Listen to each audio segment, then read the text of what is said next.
Hello and welcome to filler form. I am Aleem Akhtar, sociology teacher at filler form. So आज हम लोग unit 8 का part 3 करने वाले हैं। 2 मिनट वेट करते हैं, सारे लोग ज्वाइन कर लें, उसके बाद स्टार्ट करते हैं।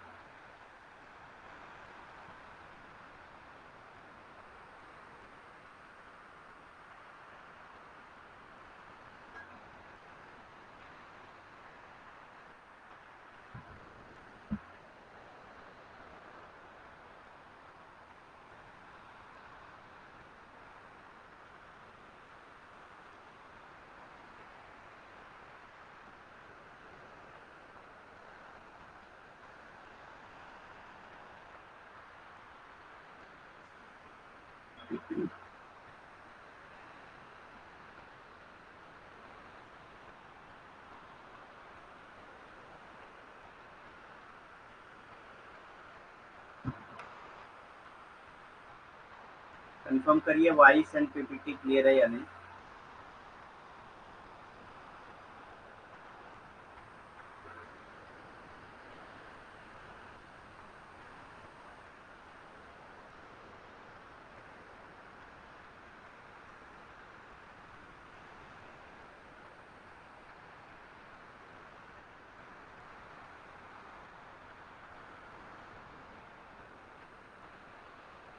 ओके, स्टार्ट करते हैं। तो आज हम लोग family marriage and kinship part 3 करने वाले हैं, जिसमें सबसे पहला टॉपिक है डोमेस्टिक वायलेंस, घरेलू हिंसा। ठीक, डोमेस्टिक वायलेंस यानी कि घरेलू हिंसा। Domestic violence is violence committed by someone in the victim's domestic circle। ठीक, तो अगर जो है कोई ऐसी हिंसा होती है, कोई ऐसा वायलेंस होता है जो कोई आदमी करता है विक्टिम के घर पे, विक्टिम के डोमेस्टिक सर्कल में ही करता है, तो इसी को डोमेस्टिक वायलेंस कहते हैं। ठीक, विक्टिम के डोमेस्टिक सर्कल में ही अगर किया जाता है वायलेंस, तो इसी को डोमेस्टिक वायलेंस कहा जाता है। So domestic violence is violence committed by someone in the victim's domestic circle। घरेलू हिंसा क्या है? घरेलू हिंसा पीड़ित के घरेलू दायरे में किसी के द्वारा की गई हिंसा है। तो कोई भी हिंसा अगर करता है और वो पीड़ित के घरेलू दायरे में ही करता है, तो उसी को घरेलू हिंसा हिंसा कहा जाता है। तो उसी को घरेलू हिंसा कहा जाता है। अब ये जो घरेलू हिंसा होती है, ये जरूरी नहीं है कि सिर्फ अगेंस्ट वुमेन हो। ज्यादातर अगर डोमेस्टिक वायलेंस की बात आती है तो हमारे माइंड में यही दिमाग में आता है कि क्या है, ये क्राइम अगेंस्ट वुमेन की बात करेंगे। ठीक, लेकिन ऐसा नहीं है। डोमेस्टिक वायलेंस जो है वो एल्डरली के साथ भी होता है, चाहे वो मेल हो चाहे फीमेल हो। ये बच्चों के साथ भी होता है। ठीक, चाहे मेल हो चाहे फीमेल हो, बच्चों के साथ भी होता है। आपने देखा होगा कि अगर जो है स्टेप सन्स हैं या डॉटर्स हैं, तो उनके साथ भी डोमेस्टिक वायलेंस होती है। ठीक, तो आप ये नहीं कह सकते कि डोमेस्टिक वायलेंस सिर्फ अगेंस्ट वुमेन होता है। डोमेस्टिक वायलेंस किसी भी उसमें हो सकता है, लेकिन अगर वो डोमेस्टिक सर्कल के बेस पे हो रहा है, डोमेस्टिक सर्कल के अंडर ही हो रहा है, तो उसको डोमेस्टिक वायलेंस कहेंगे। ठीक, domestic violence is violence committed by someone in the victims domestic circle. ऐसा वायलेंस जो कोई भी करता है किसके, विक्टिम के डोमेस्टिक सर्कल में ही करता है। ठीक, घरेलू हिंसा, घरेलू हिंसा पीड़ित के घरेलू दायरे में किसी के द्वारा की गई हिंसा। This includes partners and ex-partners, immediate family members, other relatives and family friends। अब ये कौन हो सकता है जो घरेलू हिंसा कर सकता है? पार्टनर या एक्स पार्टनर हो सकता है, इमीडिएट फैमिली मेंबर हो सकता है, ठीक, जो अभी जल्द ही फैमिली मेंबर बना है, ठीक, वो भी हो सकता है। अदर रिलेटिव्स हो सकते हैं, दूसरे रिलेटिव्स भी हो सकते हैं, एंड फैमिली फ्रेंड्स भी हो सकते हैं। क्योंकि आपके डोमेस्टिक सर्कल में यही सारे लोग आ सकते हैं। कोई आदमी तो ऐसा, मतलब जिसकी जान पहचान ना हो, वो आपके डोमेस्टिक सर्कल में तो आएगा ही नहीं। ठीक, तो यही सब लोग जो है डोमेस्टिक सर्कल में आते हैं, जैसे कि पार्टनर हैं या एक्स पार्टनर हैं, इमीडिएट फैमिली मेंबर्स हैं, रिलेटिव्स हैं, फ्रेंड्स हैं, ये सारे लोग भी आपके डोमेस्टिक सर्कल में आते हैं।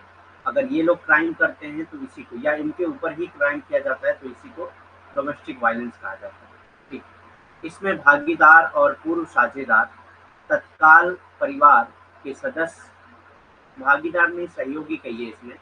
ठीक, इसमें सहयोगी और पूर्व सहयोगी तत्काल परिवार के सदस्य, यानी कि अभी जस्ट ही जो परिवार के सदस्य बने हों, अन्य रिश्तेदार हों या पारिवारिक मित्र शामिल, ठीक, यही यही लोग आपके जो है अ, घरेलू सर्कल में आते हैं, घरेलू एरिया के डोमेन में ही आते हैं, यही लोग आते हैं, ठीक, और इन्हीं के ज़रिए हिंसा की जाती है या इन्हीं के ऊपर हिंसा की जाती है। तो इन सारी हिंसा को घरेलू हिंसा का नाम दिया गया है, ठीक। इसमें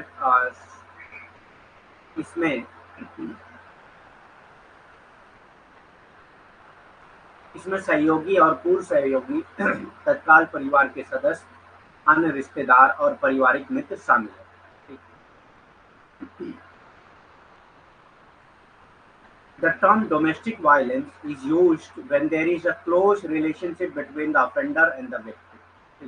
डोमेस्टिक वायलेंस कब होता है, डोमेस्टिक वायलेंस का टर्म कब यूज किया जाता है, जब जो है विक्टिम और ऑफेंडर यानी कि जो क्राइम कर रहा है और जिसके ऊपर क्राइम किया जा रहा है, दोनों क्लोज रिलेटिव्स होते हैं, क्योंकि अगर डोमेस्टिक सर्कल में ही हो रहा है तो क्लोज रिलेटिव के जरिए ही होगा, ठीक। The term domestic violence is used when there is a close relationship between the offender and the victim. जब offender और victim के बीच में close relationship हो तो इसी को क्या कहा जाता है, डोमेस्टिक वायलेंस कहा जाता है, ठीक। और हमेशा डोमेस्टिक वायलेंस ही कोई रिलेटिव ही करता है,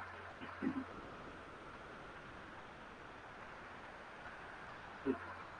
अब बाकी स्टूडेंट के बारे में आप लोग जानेंगे। अब जितने जो लोग ज्वाइन करते हैं उन्हीं का पता चल पाता है, जो लोग नहीं करते हैं उनका नहीं पता चल पाता है, इसलिए बाकी स्टूडेंट कहाँ हैं ये तो नहीं बताया जा सकता। The term domestic violence is used when there is a close relationship between the offender and the victim. जब offender और victim के बीच में close relationship हो, इसी को domestic violence कहा जाता है। घरेलू हिंसा शब्द का प्रयोग तब किया जाता है जब अपराधी और पीड़ित के बीच घनिष्ठ संबंध होता है। जब अपराधी और पीड़ित के बीच घनिष्ठ संबंध होता है तो उसको घरेलू हिंसा, उस पे जो है घरेलू हिंसा का शब्द यूज किया जाता है, क्योंकि जो आपका संबंधित होगा, जो आपका संबंधी होगा, उन्हीं के जरिए आपके घरेलू एरिया में आपके साथ अपराध हो सकता है। कोई और दूसरा आके आपके घर में तो अपराध करेगा नहीं, ठीक। तो घरेलू हिंसा कब कहेंगे, जब कोई ऐसा व्यक्ति हिंसा कर रहा हो जो आपसे घनिष्ठ संबंध रखता हो, जैसे कि हस्बैंड एंड वाइफ, ठीक, इनके बीच में घनिष्ठ संबंध होता है, पति और पत्नी के बीच में, इन दोनों के बीच में कोई ऑफेंडर या कोई जो है विक्टिम बन जाए, कोई अपराधी या पीड़ित बन जाए, तो इसी को घरेलू हिंसा कहेंगे, ठीक। According to a survey done by the Ministry of Health, Family Welfare, Health and Family Welfare, तो एक सर्वे हुआ था जिसको किसने किया था, ministry of health and family welfare, government of India and the planning commission in 2013, और उसके साथ कौन मिला हुआ था, प्लानिंग कमीशन। 2013 में ये सर्वे हुआ था। It was revealed at around 40 to 80% of women in India are victims of domestic violence. और इसका सर्वे का नतीजा क्या आया था, इसमें बताया गया था कि तकरीबन 40 से 80% वेमेन जो है इंडिया में, यानी कि जो वाइफ बनकर जाती हैं वेमेन इंडिया में, उनके साथ डोमेस्टिक वायलेंस होता है। तकरीबन 40 से 80%, यानी कि लगभग हर वेमेन के साथ ऐसा होता है डोमेस्टिक वायलेंस, ठीक। 40 से 80% मतलब कि तकरीबन पूरा जितने भी लोग हैं वो सब कवर होता है। 80% मतलब कि 100 में 80 लोग जो है डोमेस्टिक वायलेंस के शिकार हो रहे हैं, यानी कि बहुत ज़्यादा डाटा है, ठीक, बहुत ज़्यादा लेवल पे डोमेस्टिक वायलेंस पाया जाता है।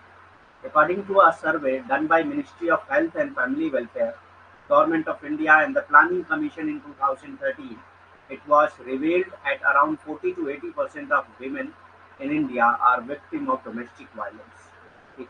तो तकरीबन 40 से 80% women in India are victim of domestic violence। 2013 में स्वास्थ्य और परिवार कल्याण मंत्रालय, भारत सरकार और योजना आयोग द्वारा किए गए एक सर्वेक्षण के अनुसार, ठीक, तो भारत सरकार का क्या था, योजना एंड स्वास्थ्य और परिवार कल्याण मंत्रालय था, और योजना आयोग, इन दोनों के द्वारा जो है एक सर्वे किया गया था, एक सर्वेक्षण किया गया था। और उस सर्वेक्षण के अनुसार क्या पता चला था, ये पता चला था कि भारत में लगभग 40 से 80% महिलाएं घरेलू हिंसा की शिकार, तकरीबन 40 से 80% महिलाएं जो है वो 40 से 80% महिलाएं जो है वो घरेलू हिंसा की शिकार है, यानी कि लगभग अ, हर महिला जो है घरेलू हिंसा की शिकार होती है। ठीक, क्योंकि 80% मतलब कि लगभग 100%। ठीक, 2013 में स्वास्थ्य और परिवार कल्याण मंत्रालय, भारत सरकार और योजना आयोग द्वारा किए गए एक सर्वेक्षण से ये पता चलता है कि तकरीबन 40 से 80% महिलाएं जो है वो घरेलू हिंसा की शिकार है। तो डोमेस्टिक वायलेंस नो डाउट सिर्फ वुमेन के साथ ज़्यादा हो रहा है, क्योंकि जो डोमेस्टिक वायलेंस जो होता है वो अगेंस्ट वुमेन ज़्यादा होता है, लेकिन आप ये नहीं कह सकते कि डोमेस्टिक वायलेंस सिर्फ अगेंस्ट वुमेन ही होता है। ठीक, अगेंस्ट एल्डरली भी होता है, अगेंस्ट चाइल्ड भी होता है। ठीक, तो डोमेस्टिक वायलेंस आप सिर्फ इस चीज़ पे क्लेम नहीं कर सकते कि डोमेस्टिक वायलेंस सिर्फ अगेंस्ट वुमेन ही होता है। सिर्फ महिलाओं के खिलाफ घरेलू हिंसा नहीं होती है, बल्कि सारे लोगों के खिलाफ। हाँ, भारत में ज़्यादा है, क्योंकि भारत में बहुत सारे उसकी कॉजेज़ हैं डोमेस्टिक वायलेंस के। उसमें सबसे बड़ा कॉज जो होता है वो दहेज का होता है, डाउरी का होता है। सबसे बड़ा कॉज जो है वो डाउरी का ही होता है, क्योंकि अगर मतलब कुछ भी कमी होती है तो सबसे पहले उसी को कोसा जाता है, उसी को बोला जाता है। ठीक, और वो धीरे धीरे हिंसा में कन्वर्ट हो जाता है। सो आप ये नहीं कह सकते, ज़्यादातर महिलाओं के साथ ही घरेलू हिंसा होती है, लेकिन आप ये नहीं कह सकते कि घरेलू हिंसा सिर्फ महिलाओं के साथ होती है। ठीक, वो बूढ़ों के साथ भी होती है, बच्चों के साथ भी होती है। ठीक, जैसे सौतेले बच्चे जो होते हैं उनके साथ होती है, या जो सास ससुर होते हैं उनके साथ, वो बुढ़े हो जाते हैं उनके साथ भी डोमेस्टिक वायलेंस होता है। ठीक, डोमेस्टिक वायलेंस इज यूनिवर्सल। ठीक, डोमेस्टिक वायलेंस भारत में ज़्यादा पाया जा सकता है, हो सकता है कि भारत में ज़्यादा पाया जाता हो, ऐसा ज़रूरी नहीं है। ठीक, लेकिन डोमेस्टिक वायलेंस यूनिवर्सल है, यानी कि हर जगह तकरीबन पाया जाता है। ठीक, हाँ, ये हो सकता है कि वायलेंस के कॉजेज अलग हो। भारत में हो सकता है वायलेंस का कॉजेज जो है वो डाउरी हो, लेकिन डेवलप कंट्री में हो सकता है वायलेंस का कॉजेज कुछ और हो सकता है। ठीक, या किसी और कंट्री में वायलेंस का कॉज कुछ और हो सकता है। तो कॉजेज अलग हो सकते हैं, लेकिन ये डोमेस्टिक वायलेंस जो है वो यूनिवर्सल है, यानी कि हर जगह पे पाया जाता है। ठीक, लगभग हर सोसाइटी में, हर फैमिली में पाया जाता है। घरेलू हिंसा जो है वो सार्वभौमिक है। ठीक, सार्वभौमिक है, यानी कि सारे समाज में पाया जाता है, हर जगह पे पाया जाता है। It is not connected with age, sex, race, culture, religion, education, employment, marital status. तो ऐसा आप नहीं कह सकते कि एक पार्टिकुलर एज के लोग भी जो डोमेस्टिक वायलेंस करते हैं, एक पार्टिकुलर सेक्स ही डोमेस्टिक वायलेंस करता है। जैसे एक पार्टिकुलर एज, यानी कि अगर आप पार्टिकुलर एज की बात करें, तो आप अगर कहें कि 30 से 40 के बीच में जो लोग होते हैं वो सबसे ज़्यादा डोमेस्टिक वायलेंस के ऑफेंडर होते हैं। तो ऐसा आप नहीं कह सकते, हर एज के लोग डोमेस्टिक वायलेंस करने लगे हैं। सेक्स के बेस पे अगर देखें तो आप ये नहीं कह सकते कि सिर्फ मेल ही जो है वो डोमेस्टिक वायलेंस में इन्वॉल्व होते हैं। कि हाँ, डोमेस्टिक वायलेंस के ऑफेंडर जो है वो मेल ही सिर्फ होते हैं, ऐसा भी आप नहीं कर सकते, क्योंकि जो एल्डरली होते हैं उनके खिलाफ जो डोमेस्टिक वायलेंस होता है वो ज़्यादातर डॉटर इन लॉ के जरिए ही होता है, यानी कि फीमेल के साथ ही होता है। एक फीमेल ही करती है।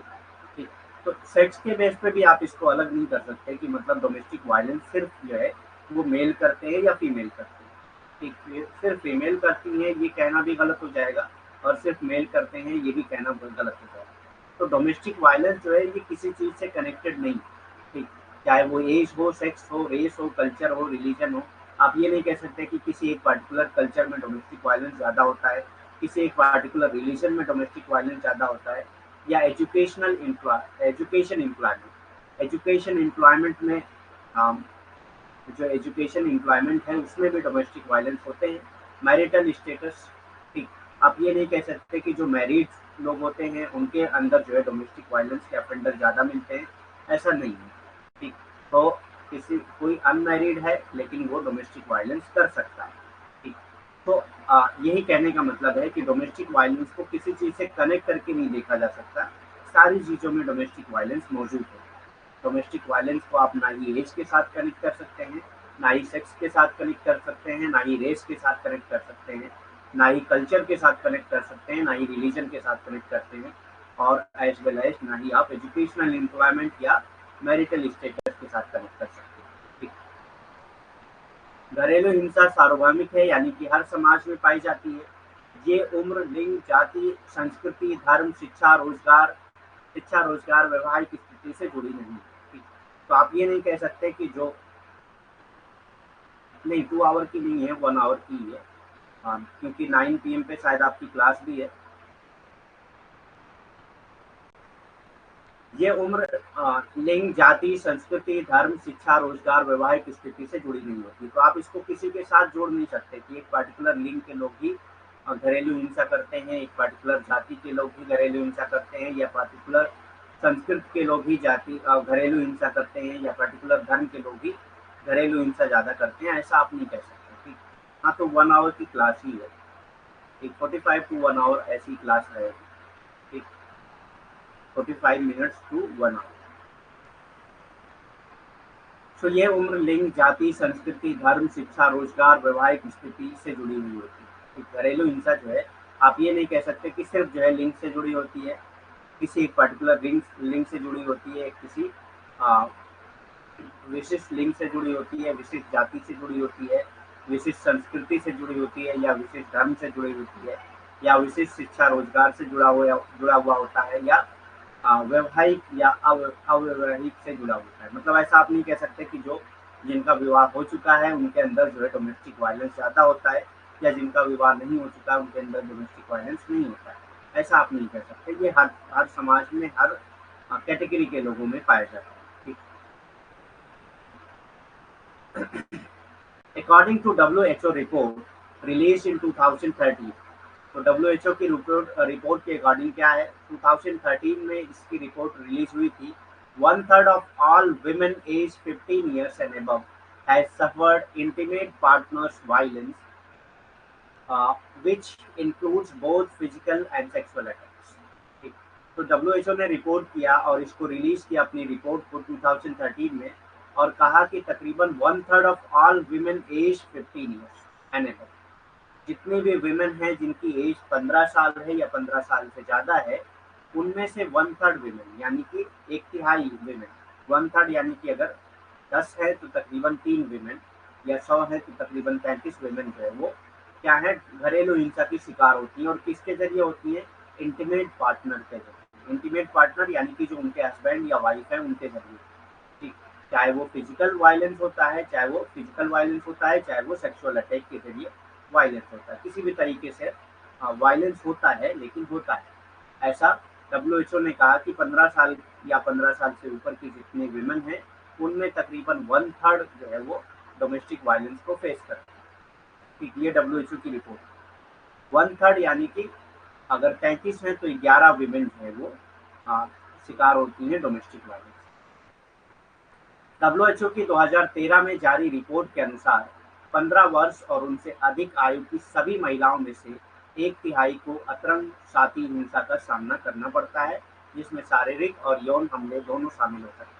तो WHO की 2013 में एक रिपोर्ट जारी हुई और उसके अनुसार ये कहा गया कि 15 वर्ष या उससे अधिक आयु की जितनी भी महिलाएं हैं, वो उनमें एक तिहाई जो है वो कभी न कभी घरेलू हिंसा की शिकार हुई है। और ज्यादातर वो किसके किसके साथ घरेलू हिंसा की शिकार होती है, वो ऑफेंडर कौन होते हैं, जो अपराधी होते हैं वो कौन होते हैं, उनके अतरंग साथी, यानी कि जो उसके पति होंगे, पति या पत्नी दोनों में से कोई एक भी हो सकता है, अतरंग साथी दोनों को कह सकते हैं। कि उनके जरिए हिंसा की जाती है। उन्हीं के जरिए, अगर हस्बैंड है तो हस्बैंड जो है अपने वाइफ के ऊपर हिंसा करता है, और या वाइफ है तो हस्बैंड के ऊपर हिंसा करती है। ठीक, कुछ भी हो सकता है इसमें।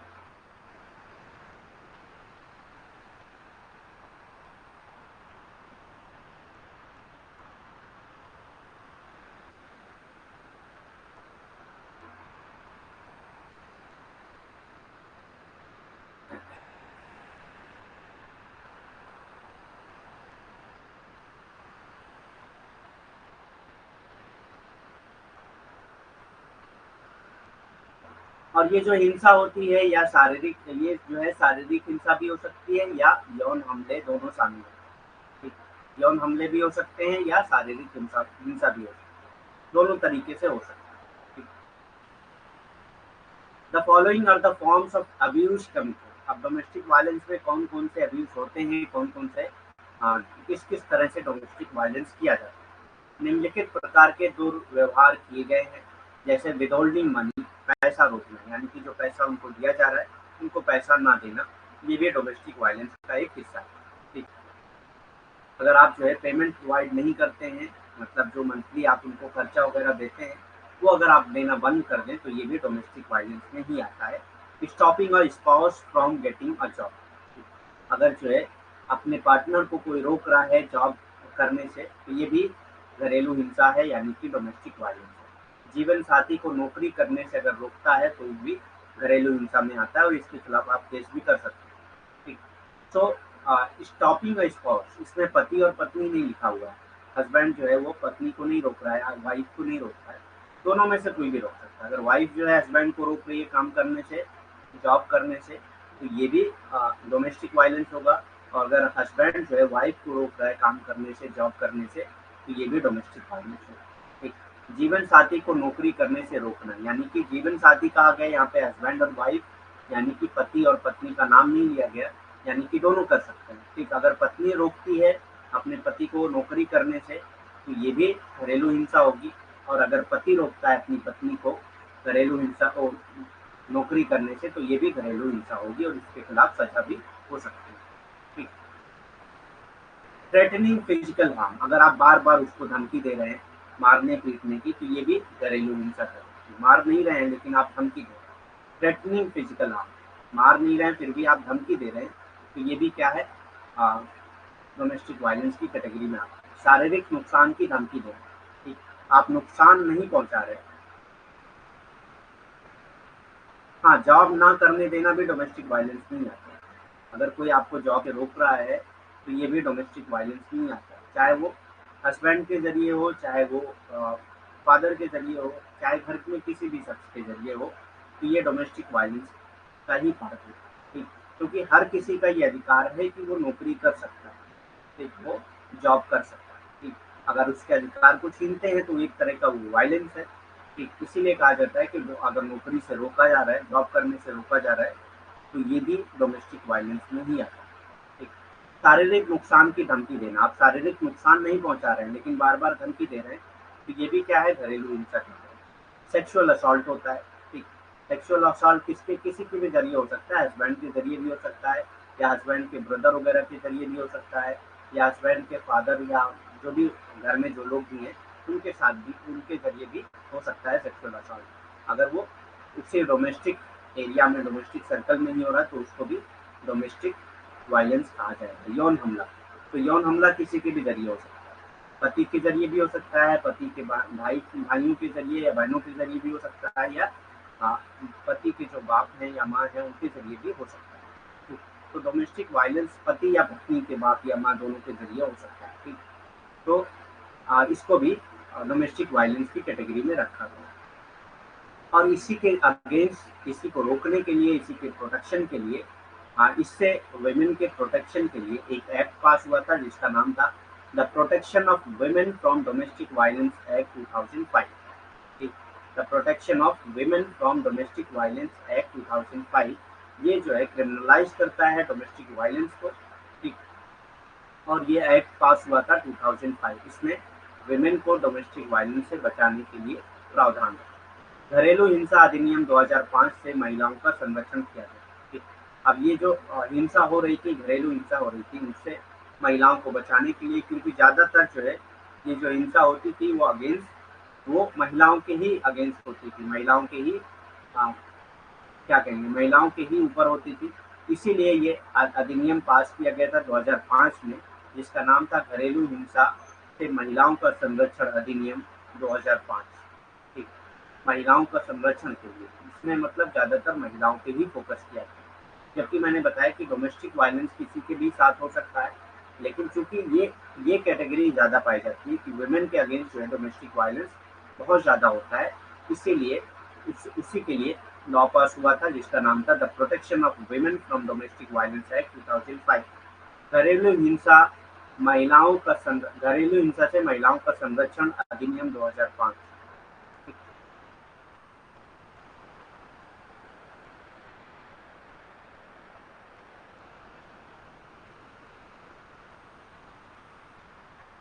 तो ये सारे जो है आ जाते हैं डोमेस्टिक वायलेंस में। आप लोग याद रखिएगा कौन कौन सी कैटेगरी डोमेस्टिक वायलेंस में आ सकती है। इसके बाद हम लोग देखते हैं crime against women. Crime against women, sexual harassment at work place. So sexual harassment at work place, work place पे बहुत ज़्यादा सेक्सुअल हरासमेंट होता है वुमेन के अगेंस्ट। ठीक, sexual harassment of women at work place, इसके लिए एक लॉ पास हुआ था, एक एक्ट पास हुआ था 2013 में, जिसमें जो है वर्क प्लेस पे वुमेन को सेक्सुअल हरासमेंट से बचाने का प्रावधान। Sexual harassment of women at work place prevention, prohibition and redressal Act 2013 was passed with the objective of providing protection to the women at workplace. अब ये एक्ट क्यों पास हुआ था? ताकि जो है women को वर्क प्लेस पे प्रोटेक्शन प्रोवाइड किया जा सके। ठीक,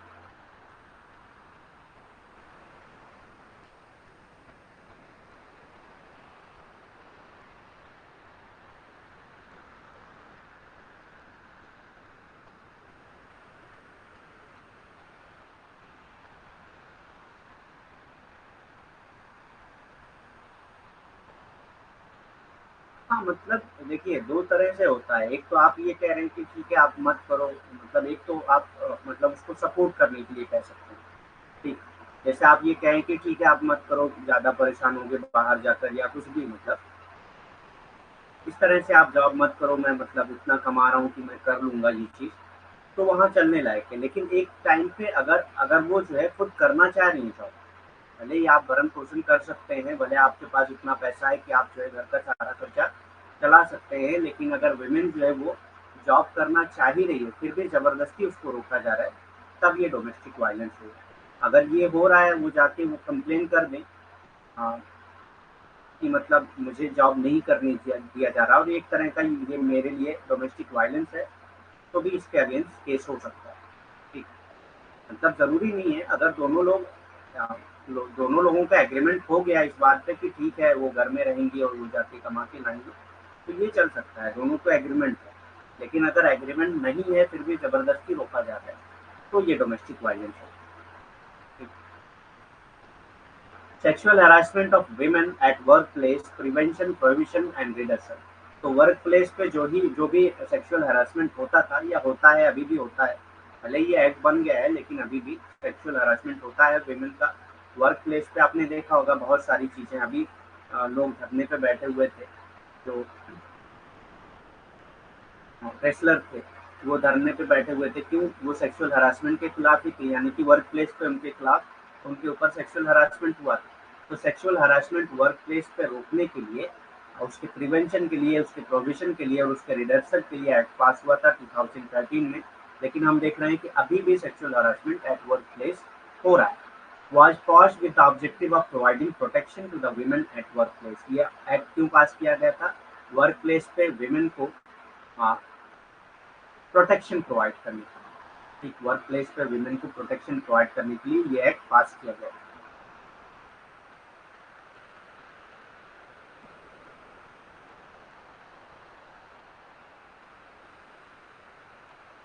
महिलाओं के खिलाफ अपराध, कार्यस्थल पर यौन उत्पीड़न। ठीक, कार्यस्थल पर महिलाओं का यौन उत्पीड़न, उसके रोकथाम, निषेध और निवारण के लिए अधिनियम पास हुआ था 2013 में, जिसका मेन उद्देश्य क्या था? कार्यस्थल पर महिलाओं को सुरक्षा प्रदान करने के उद्देश्य से पारित किया गया। ठीक, तो कार्यस्थल पर महिलाओं को सुरक्षा प्रदान करने के उद्देश्य से ये अधिनियम पारित किया गया था 2013 में।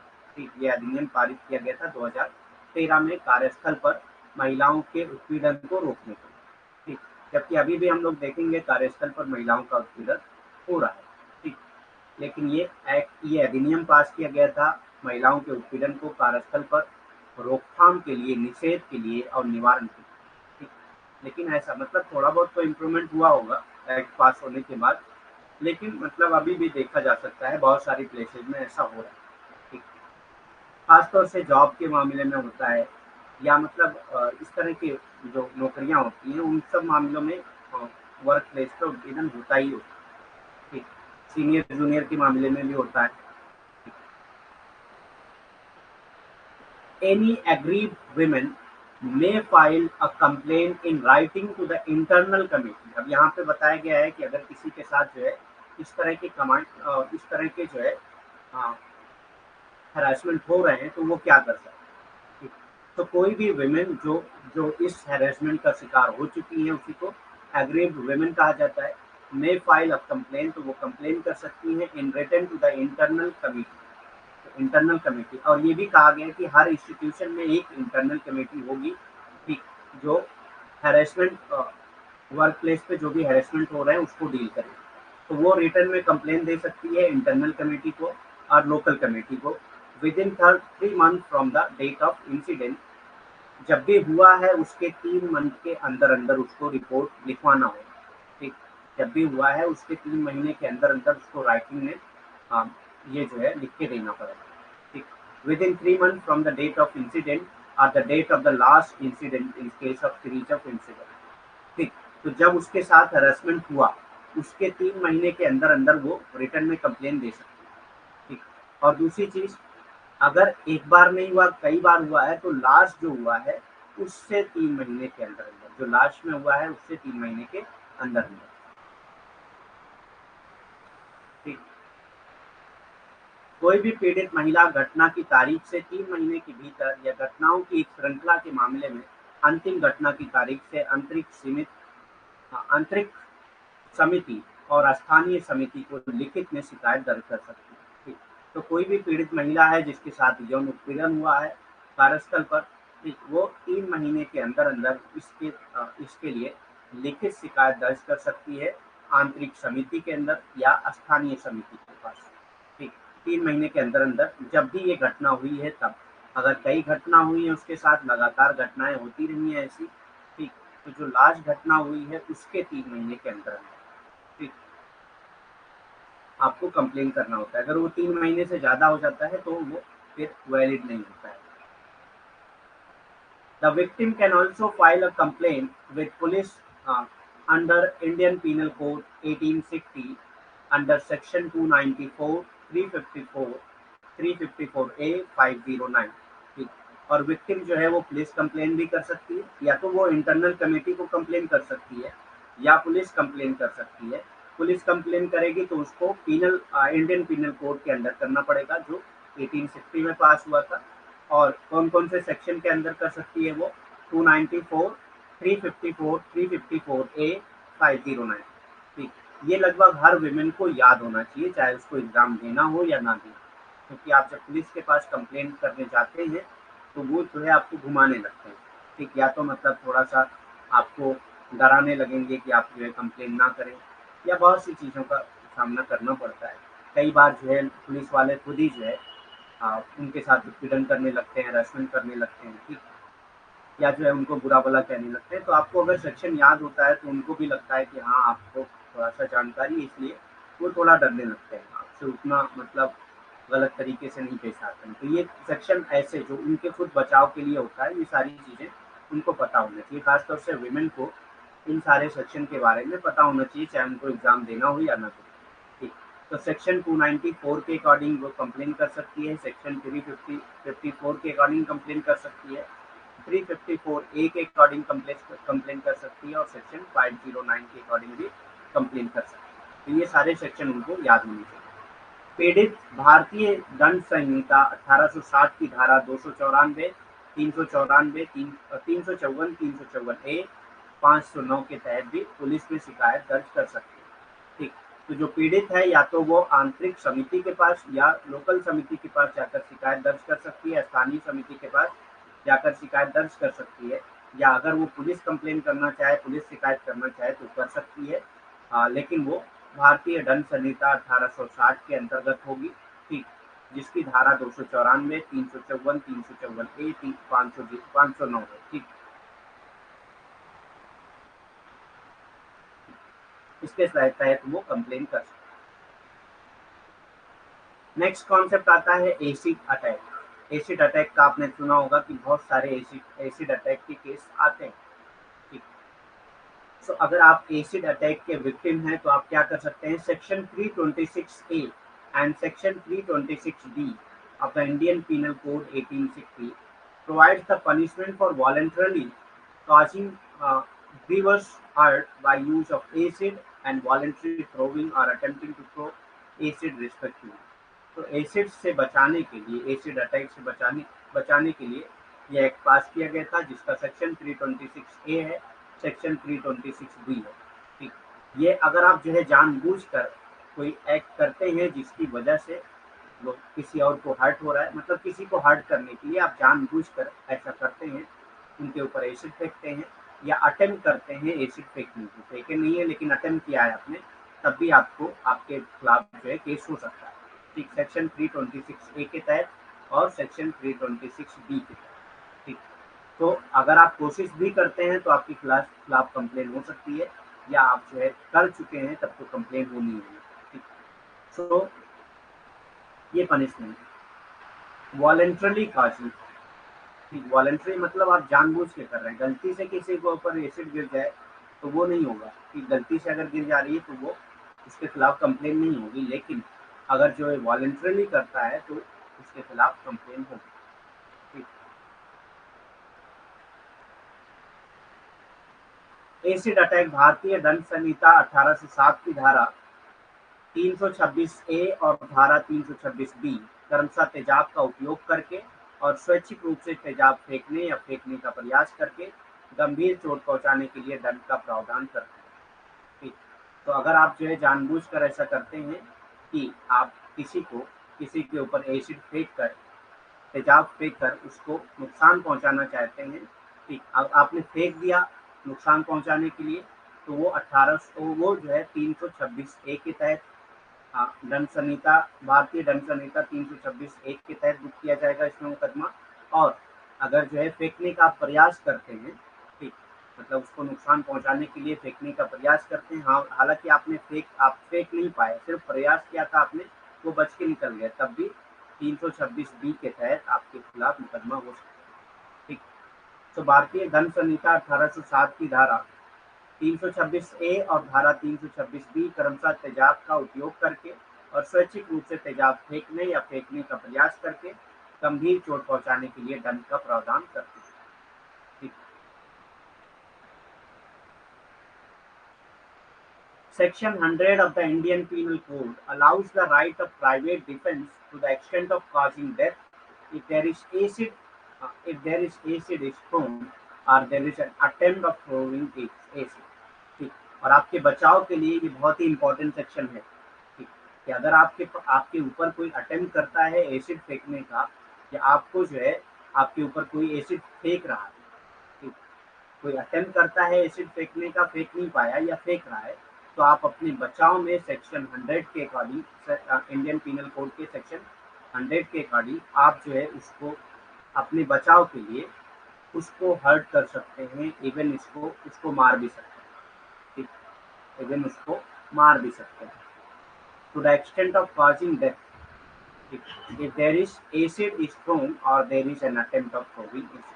अगर कोई अटेम्प्ट करता है एसिड फेंकने की या फेंक दिया है तो उसको अपने बचाव के लिए मारा भी जा सकता है, प्राइवेट डिफेंस में आता है। ठीक, भारतीय दंड संहिता की धारा 100 तेजाब फेंके जाने या तेजाब फेंकने का प्रयास होने पर मृत्यु कारित करने की सीमा तक निजी प्रतिरक्षा के अधिकार की अनुमति देता है।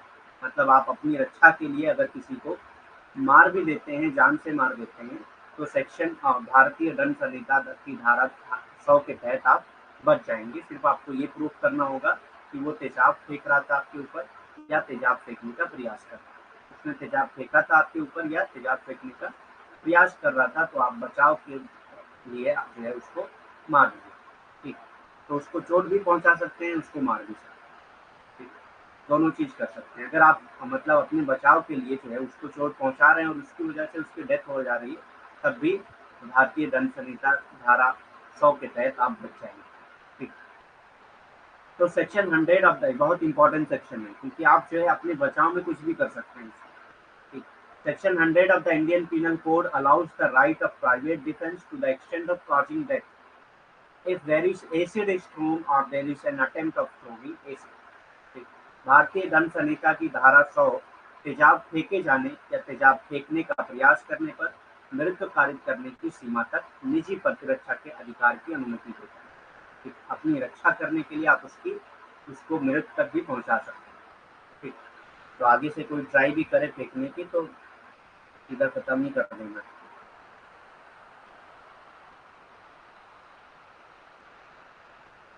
नेक्स्ट आता है रेप यानी कि बलात्कार। ठीक, a rape victim can file an FIR in the local police station under the following section of Indian Penal Code। ठीक, तो ये अलग अलग सेक्शन है जिसके अकॉर्डिंग जो है रेप विक्टिम जो है एक पुलिस स्टेशन में केस कर सकती है। ठीक, या कर सकता है। तो रेप विक्टिम जो है वो जरूरी नहीं है कि सिर्फ महिलाएं हों, सिर्फ गर्ल्स हों। ठीक, वो बॉयज भी हो सकते हैं या मैन भी हो सकते हैं। रेप विक्टिम दोनों हो सकते हैं। A rape victim can file an FIR in the local police station under following section of Indian Penal Code। बलात्कार भारतीय दंड संहिता की निम्नलिखित धाराओं के तहत एक बलात्कार पीड़िता स्थानीय पुलिस स्टेशन में प्राथमिकी दर्ज करा सकती है यानी कि FIR दर्ज करा सकती है। ठीक,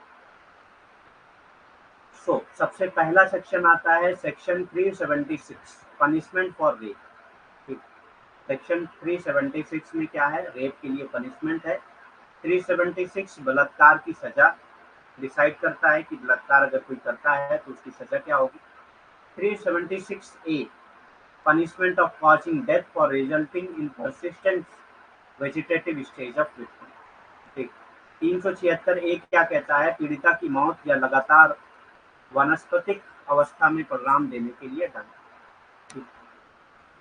तो मतलब आप जो है अगर किसी के साथ रेप इतना हो रहा है कि वो डेथ तक पहुंच जा रही है तो ये सेक्शन 376A के तहत उसके ऊपर मुकदमा होगा। ठीक, 376A पीड़िता की मौत या लगातार वानस्पतिक अवस्था में परिणाम देने के लिए भी दंड।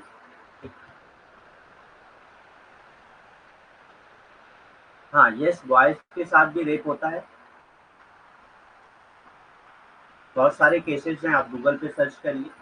376B sexual intercourse bye husband upon his wife during separation के टाइम पे अगर जबरदस्ती जो है कोई सेक्सुअल इंटरकोर्स करता है अपने वाइफ के साथ, कोई हस्बैंड अपने वाइफ के साथ सेक्सुअल इंटरकोर्स करता है सेपरेशन के टाइम पे, लीगल सेपरेशन है उसके टाइम पे अगर कोई जबरदस्ती जो है वो सेक्सुअल इंटरकोर्स करता है तो उसको उसके खिलाफ जो है सेक्शन 376B के तहत मुकदमा होगा। ठीक, 376B क्या है, अलग होने के दौरान यानी कि कभी कभी जो है कोर्ट जो है अलग होने कुछ सालों के लिए अलग होने की अनुमति देता है।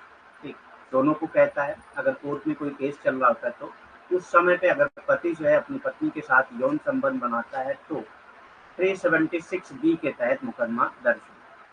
ठीक,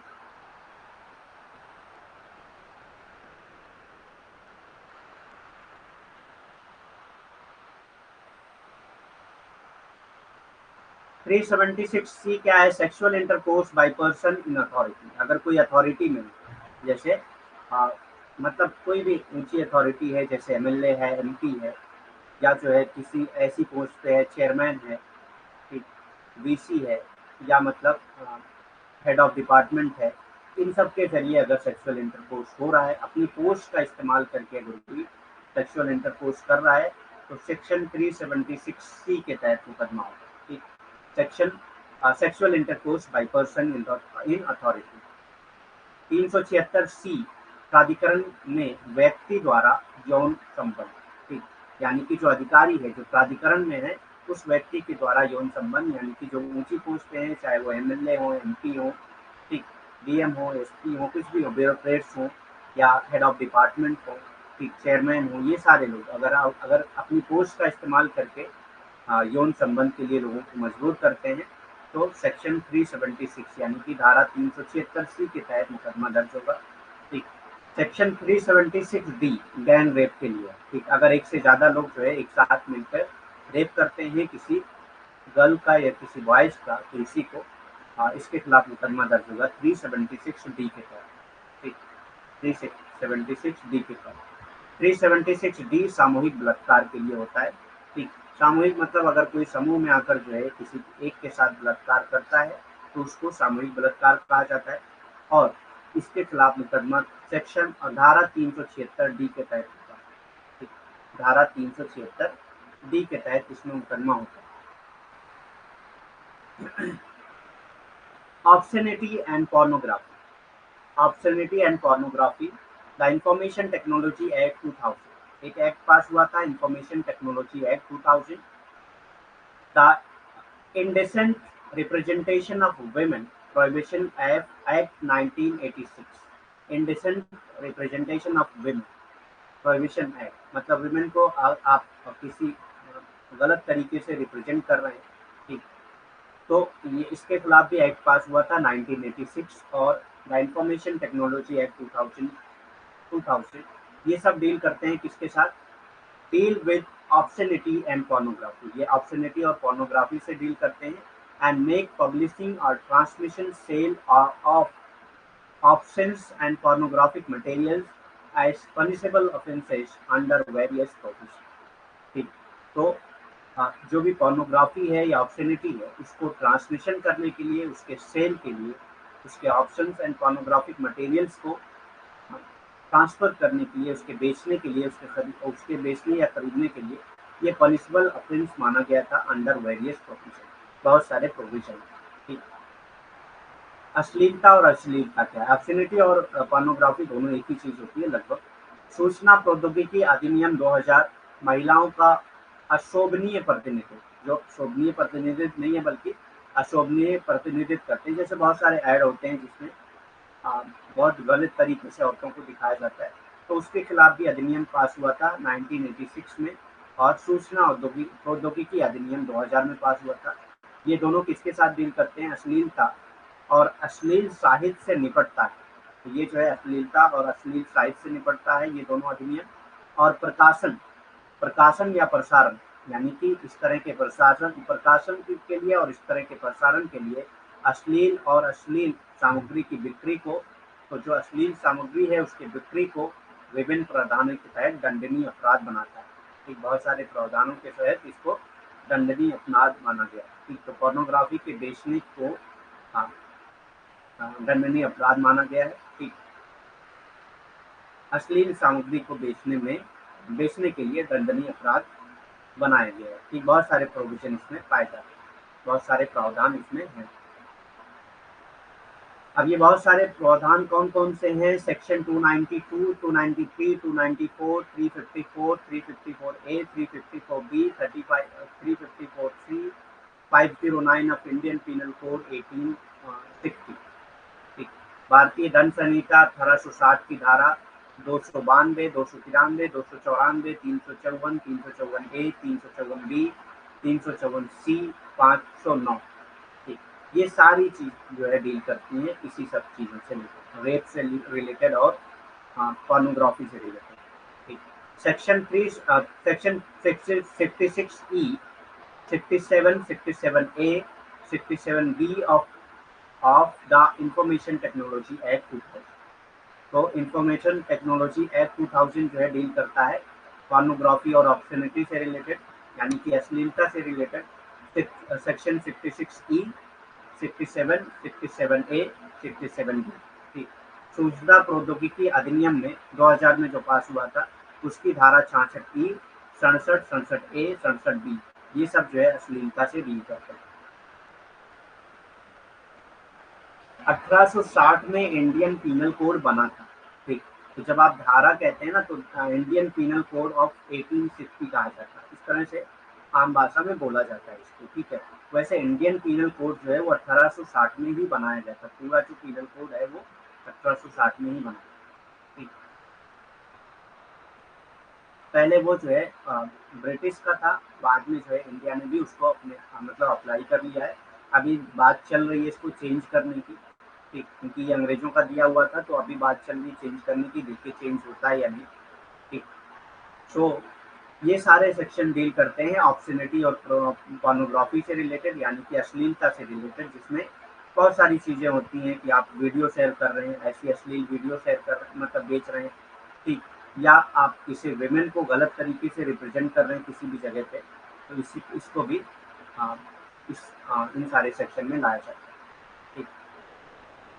section 6 of the indecent representation of women provision act 1986, 1986 में women provision act, indecent representation, यानी कि गलत तरीके से अगर आप विमेन को रिप्रेजेंट कर रहे हैं उसके बचाव के लिए एक्ट पास हुआ था 1986 में, जिसका सेक्शन 6 इस चीज से डील करता है, ठीक, अश्लीलता से डील करता है। महिलाओं के अश्लील प्रतिनिधित्व से बचाने के लिए, महिलाओं का जो अश्लील प्रतिनिधित्व होता है उससे बचाने के लिए अधिनियम पास हुआ था 1986 में, जिसकी धारा 6 के तहत ये किया जाता है।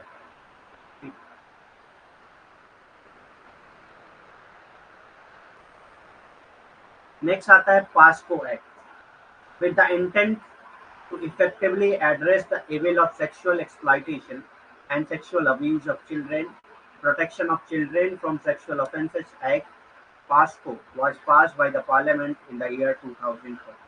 तो बच्चों को जो है सेक्सुअल ऑफेंस से बचाने के लिए, सेक्सुअल एक्सप्लॉयटेशन से बचाने के लिए ये पास्को एक्ट पास किया गया था। पास्को का पूरा फुल फॉर्म है protection of children from sexual offences act 2004। हाँ, सेक्शन से क्वेश्चन आते हैं, सेक्शन बहुत आसान भी है। देखिए यहाँ पे देखिए 292, 293, 294, 354, 354A, ये सारे जो है रेप और अश्लील चीजों से रिलेटेड ही है, ठीक। तो आप बस दिमाग में थोड़ा सा बैठा लीजिए, वो आ जाएगा। ऑप्शन दिया होता है तो बहुत ज्यादा सोचना होता नहीं उसमें। पास्को एक्ट से रिलेटेड क्वेश्चन भी पूछा जाता है। ये क्या है? ये चिल्ड्रेन को सेक्सुअल अब्यूज से, सेक्सुअल एक्सप्लॉयटेशन से बचाने के लिए है, ठीक। बहुत से लोग होते हैं जो चिल्ड्रेन के साथ सेक्सुअल एक्सप्लॉयटेशन करते हैं, सेक्सुअल अब्यूज करते हैं चिल्ड्रेन का, ठीक। उससे प्रोटेक्शन के लिए protection of children from sexual offences act, POCSO act pass हुआ था बाय पार्लियामेंट इन ईयर 2012, ठीक। पास्को एक्ट बच्चों के यौन उत्पीड़न, दुर्व्यवहार की बुराइयों को प्रभावी ढंग से संबोधित करने के इरादे से वर्ष 2012 में संसद द्वारा यौन अपराधों से बच्चों को का संरक्षण अधिनियम पास्को, जिसका नाम है पास्को, आपने नाम सुना भी होगा पास्को, ये पारित किया गया था 2012 में। बच्चों को यौन उत्पीड़न से बचाने के लिए, बच्चों के साथ दुर्व्यवहार या बच्चों के साथ जो भी बुराइयां होती थी उसको प्रभावी ढंग से निकालने के लिए, खत्म करने के लिए पास्को एक्ट पास किया गया था 2012। The act was further reviewed and amended in 2009, इसको फिर से रिव्यू किया गया था और अमेंड किया गया था 2019 में। 12 में पास हुआ, 7 साल बाद इसको रिव्यू करके फिर से अमेंड किया गया to introduce more stringent punishment, और ज्यादा पनिशमेंट बनाने के लिए, इंक्लूडिंग डेथ पेनाल्टी। पहले जो है डेथ पेनाल्टी नहीं थी, लेकिन अब जो है इसमें इंक्लूड करके डेथ पेनाल्टी कर दी गई, कि अगर कोई बच्चों के साथ इस तरह की सेक्सुअल एक्सप्लॉयटेशन करता है या यौन उत्पीड़न करता है तो उसके लिए जो है डेथ पेनाल्टी कर दी गई। For committing sexual crimes on children, sexual crime अगर कोई करता है चिल्ड्रन के ऊपर तो उसको डेथ पेनाल्टी तक भी दी जा सकती है, with the view of deter the perpetrators and prevent such crime against children, ठीक। लोगों को बचाने के लिए इससे, ठीक, और इस तरह के क्राइम को रोकने के लिए, बच्चों के खिलाफ इस तरह के क्राइम को रोकने के लिए ये डेथ पेनाल्टी उसमें इंट्रोड्यूस की गई, अमेंड करके उसमें डेथ पेनाल्टी जोड़ी गई, क्योंकि बीच में बहुत सारे केसेस ऐसे आने लगे थे जो बच्चों के खिलाफ सेक्सुअल एक्सप्लॉयटेशन के, सेक्सुअल अब्यूज के केसेस बहुत ज्यादा आने लगे थे, ठीक। आप अभी भी सुनते हैं पेपर वगैरह में कि मतलब 2 साल के बच्चियों के साथ या 4 साल की बच्चियों के साथ ऐसा मतलब हुआ है, ठीक। तो इस तरह के केसेस से, इस तरह के क्राइम को कम करने के लिए और इस तरह के केसेस से लोगों को डराने के लिए डेथ पेनाल्टी इसमें इंट्रोड्यूस की गई। अपराधियों को रोकने और बच्चों के खिलाफ ऐसे अपराधों को रोकने के उद्देश्य से बच्चों पर यौन अपराध करने के लिए मृत्युदंड सहित कठोर सजा का प्रावधान करने के लिए 2019 में अधिनियम की समीक्षा और संशोधन किया गया था। तो जो पास्को एक्ट था उस अधिनियम को 2019 में फिर से उसकी समीक्षा की गई थी और उसमें संशोधन करके जो है मृत्युदंड जोड़ा गया, क्योंकि उस समय पे बहुत ज्यादा अपराध बढ़ गए थे बच्चों के खिलाफ। तो बच्चों के खिलाफ इस तरह की आपराधिक गतिविधियों को रोकने के लिए, बच्चों के खिलाफ यौन उत्पीड़न को रोकने के लिए, ठीक, यौन अपराध को रोकने के लिए मृत्युदंड इसमें जोड़ा गया था। पास्को एक्ट में मृत्युदंड जोड़ा गया था, ये 2019 में जोड़ा गया था, ठीक।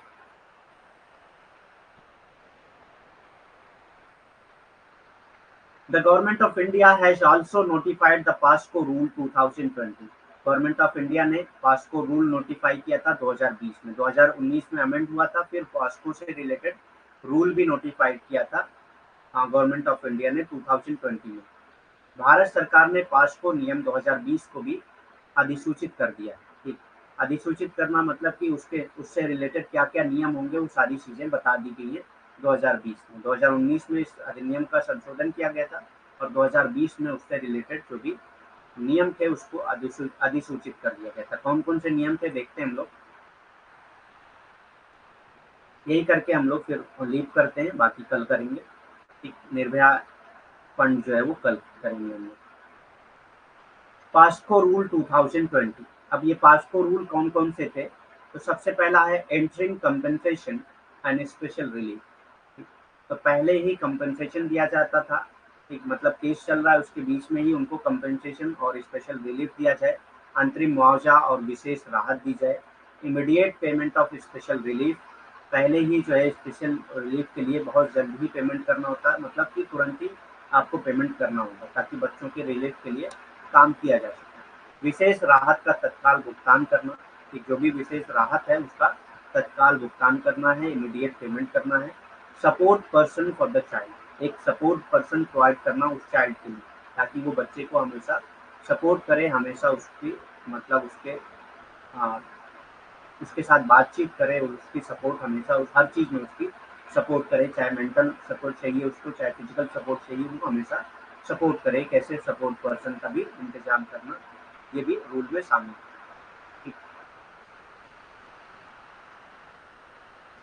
पास्को एक्ट से क्वेश्चन जनरली आपसे पूछा जा सकता है कि पास्को एक्ट किससे रिलेटेड है। पास्को का फुल फॉर्म पूछा जा सकता है, पास्को कब पास हुआ था ये पूछा जा सकता है, पास्को कब अमेंड हुआ था ये पूछा जा सकता है, पास्को रूल कौन कौन से हैं ये पूछा जा सकता है। तो पास्को रूल 3 है, interim compensation and special relief, immediate payment of special relief, support person for child, ये 3 है। तो इससे भी क्वेश्चन पूछा जा सकता है। अंतिम मुआवजा और विशेष राहत का तत्काल भुगतान, बच्चों के लिए सहायक व्यक्ति। ये 3 जो है पास्को नियम है 2020 के। तो इससे भी पूछ सकता है, या तो इसमें से कुछ कोई एक ऑप्शन में दे देगा और पूछ लेगा कि इसमें से कौन सा पास्को रूल के अकॉर्डिंग है, या आपसे पूछ लेगा कि इनमें से कौन सा। ईयर 3 है ना, लेकिन पास हुआ है पास्को एक्ट 2012। अगर आपसे ये पूछता है कि ये एक्ट कब पास हुआ था तो आप 2012 करेंगे। ठीक, अगर आपसे पूछता है कि इस एक्ट को अमेंड कब किया गया था तो आप 2019 करें। और पास्को रूल ये मतलब एक्ट नहीं था, रूल था। ठीक, रूल कब पास हुआ था तो ये 2020 में हुआ। ठीक, एक्ट पास करने की बात बोलेगा तो 2012। ठीक, एक्ट के अमेंडमेंट की बात करेगा, संशोधन की बात करेगा तो 2019, और रूल की बात करेगा तो 2020। ठीक, और कोई क्वेश्चन है? आज के लिए इतना ही, बाकी कल करेंगे। Any question? हाँ, और कोई क्वेश्चन है या नहीं?